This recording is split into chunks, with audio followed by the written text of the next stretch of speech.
2 millions de tonnes de poulet sont vendus dans nos marchés, dans nos États africains.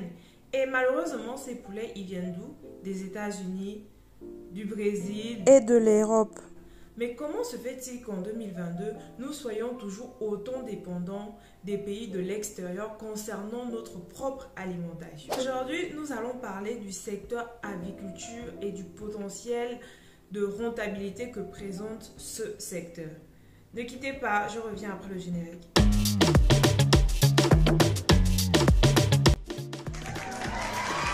Pourquoi il est important pour vous d'investir en 2023 dans l'aviculture? Je pense que vous avez déjà vu beaucoup de vidéos sur YouTube qui parlent d'investir dans l'élevage de poulets parce qu'il y a une forte rentabilité. En 45 jours, vous pouvez avoir des bénéfices énormes. Mais est-ce que vous avez pris conscience de l'intérêt, des enjeux économiques en fait de ce secteur d'activité-là? C'est de ça dont je vais vous parler aujourd'hui parce qu'il est important aussi d'avoir une approche assez économique pour comprendre l'intérêt d'où investir, parce que finalement quand on est investisseur, c'est pas seulement sur le court terme, c'est pas à 45 jours, on va pas investir parce que on a une rentabilité à 45 jours, mais parce que sur le long terme, ce sera beaucoup plus intéressant pour nous. Bonjour, je suis Lomi Guitou, coach en stratégie business et consultante en marketing digital. J'ai créé la Diaspanaise. La Diaspanaise, c'est une chaîne dédiée aux entrepreneurs africains, ceux qui sont sur le continent, mais aussi ceux qui sont dans la diaspora et qui souhaitent investir en Afrique. Donc, si vous êtes à la recherche d'idées business, si vous avez un projet, mais vous ne savez pas comment le développer, ou vous avez besoin de travailler votre stratégie adaptée aux réalités africaines, vous êtes au bon endroit. L'objectif de la chaîne, c'est de vous permettre d'écrire vos success stories en Afrique afin de répondre aux problématiques que beaucoup d'Africains rencontrent au quotidien à travers vos entreprises, mais aussi influencer les jeunes à se lancer dans l'entrepreneuriat. Donc aujourd'hui, nous allons parler de l'élevage de poulets. Qu'est-ce qu'il faut retenir de ce secteur? Il faut savoir qu'il y a une guerre sans merci qui se livre entre les importateurs, ceux qui nous ramènent de la volaille, et les producteurs locaux. Parce que malgré tout, effectivement, il y a quand même une production locale.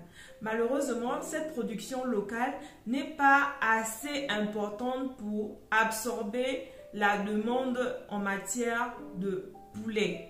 Ce qui se passe, c'est que n'ayant pas de choix, beaucoup de pays africains se retournent vers l'extérieur, à savoir commander aux États-Unis, en Europe, au Brésil, du poulet surgelé qui est transporté, qui nous est revendu 2 à 3, voire 4 fois moins cher par rapport au poulet local. Qu'est-ce qui peut donc expliquer que ce poulet est vendu moins cher? Simplement parce que dans ces pays-là, il y a des processus d'industrialisation. Donc, ils ont cette possibilité de faire des économies d'échelle et malheureusement, les producteurs locaux, pour la plupart, élèvent les poulets de manière artisanale. Donc, un poulet qui vous coûte 1500 francs, venu d'ailleurs, vous coûterait peut-être 4000 ou 4500 francs pour le poulet local qui est frais. Donc, pour essayer d'endiguer ce problème, ce phénomène, beaucoup de pays africains ont mis en place des politiques protectionnistes. Par exemple, comme le Sénégal ou le Ghana, qui défendent aujourd'hui dans leur politique la production locale en mettant en place des taxes à l'importation. Le Ghana, par exemple, dans son cas d'espèce, met une taxe de 35% à l'importation. Mais malgré quand même ces taxes-là, le poulet venu d'ailleurs coûte moins cher. Et malheureusement, quand même, pour beaucoup d'Africains, le pouvoir d'achat ne leur permet pas toujours d'acheter du poulet frais qui est consommé local.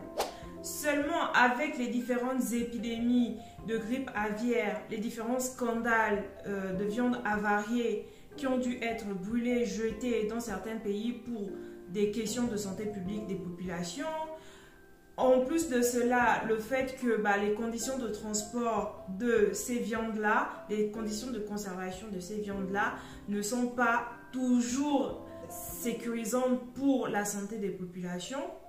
Aujourd'hui, vous avez quand même une frange de la jeunesse africaine consciente qui met un point d'honneur à pouvoir consommer local. consommer frais pour sa santé, mais aussi pour défendre le poulet local, pour défendre le producteur local, parce que c'est pas normal qu'après toutes ces années, aujourd'hui, nous soyons encore dépendants de l'extérieur. Ce qu'il faut savoir, c'est que selon un rapport de la FAO de 2019, la production africaine de volailles, de poulet, ne représentait que 5% de la production mondiale, ce qui est très dérisoire, c'est minime. Et donc, comment faire pour justement inverser la tendance? Parce que c'est pas normal que ça soit toujours les autres qui puissent nous nourrir. Comment faire donc pour renverser la tendance? Il n'y a pas de solution autre que de passer de consommateurs excessifs à producteurs. Il faut que nous ne soyons pas que consommateurs, mais que nous investissions massivement dans le secteur avicole, mais aussi dans le secteur agricole de manière générale, parce qu'il faut nourrir la population.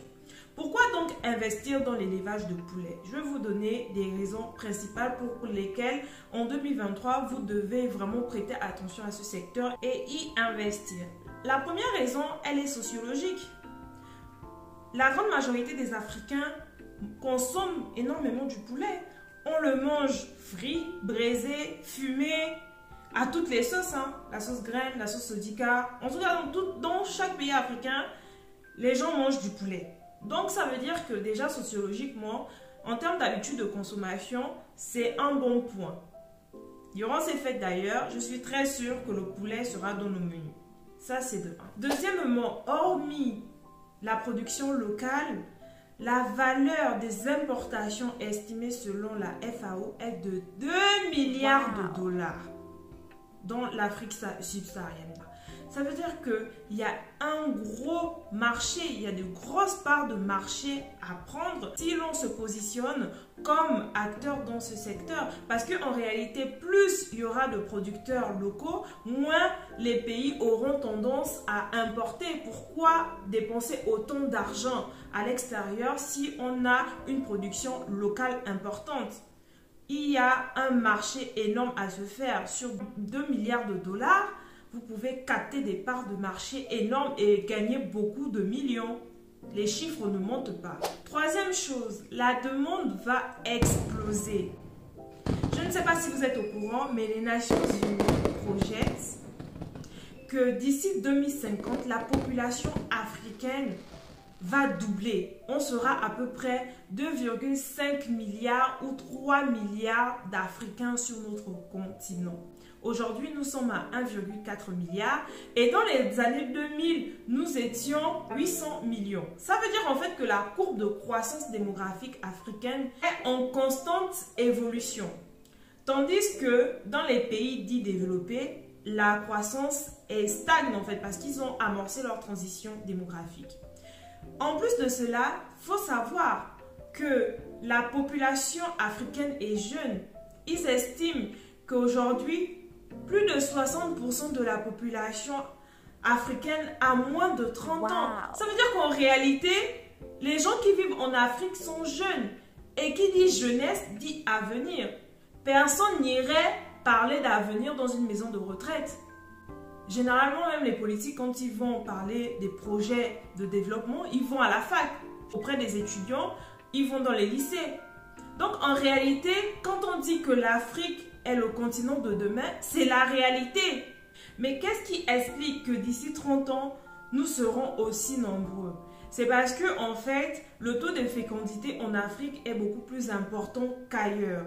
Aujourd'hui, c'est estimé à 4,6 enfants par femme, alors que la moyenne mondiale est à 2,3 enfants par femme. Bon, après, on note quand même une certaine baisse de fécondité dans certains pays, puisque finalement, l'Afrique, c'est pas un pays, mais un continent.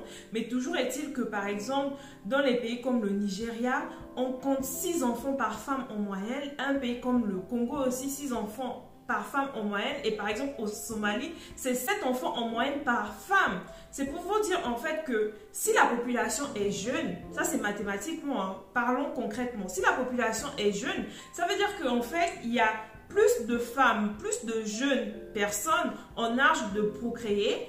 Et demain, il y aura un énorme boom démographique. L'Europe a aussi connu la génération baby boomer, mais en fait, par exemple, en Europe, la population jeune ne représente que 22%.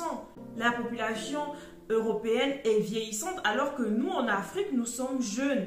Et qui dit jeunesse, dit que plus tard, il y aura énormément de possibilités. C'est pour ça, en fait, ceux qui vont prendre la mesure de ces statistiques-là et qui vont parier sur l'Afrique seront en réalité les futurs millionnaires et milliardaires de demain.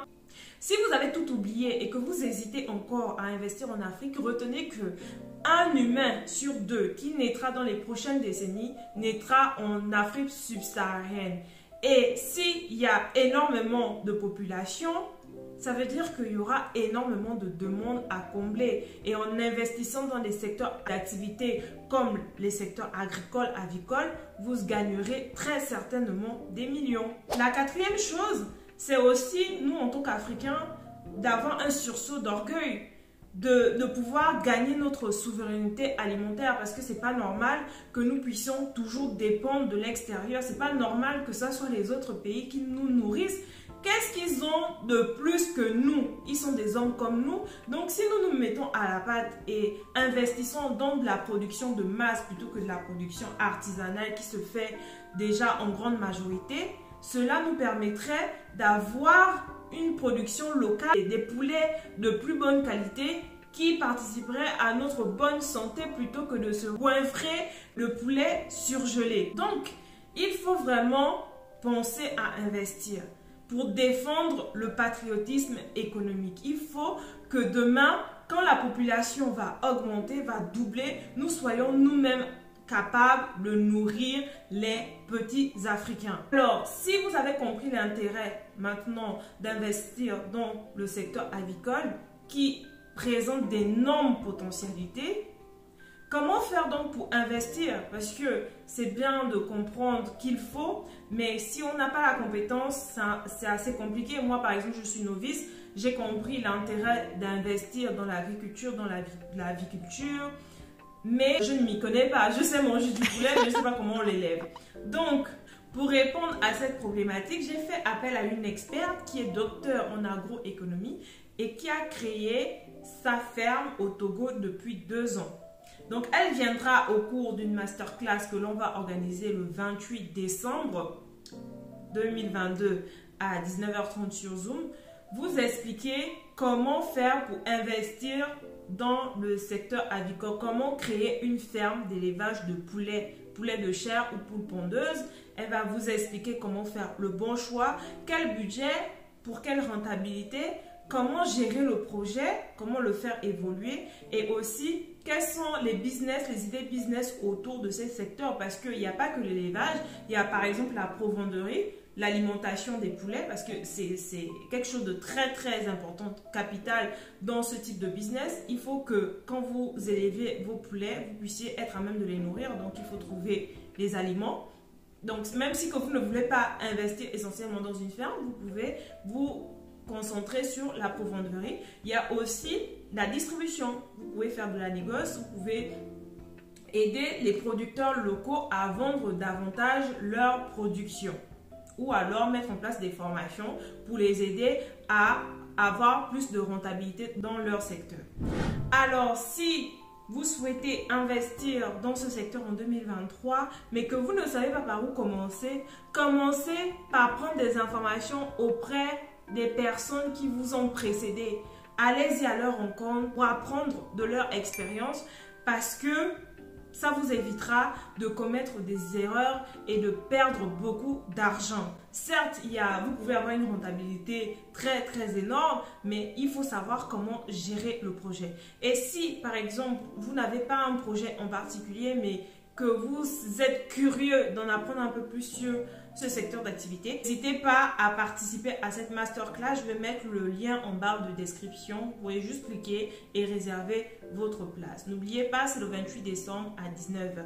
Nous aurons également d'autres masterclass sur d'autres secteurs d'activité afin d'encourager les gens à investir en Afrique parce que c'est le continent de demain, c'est le continent d'avenir.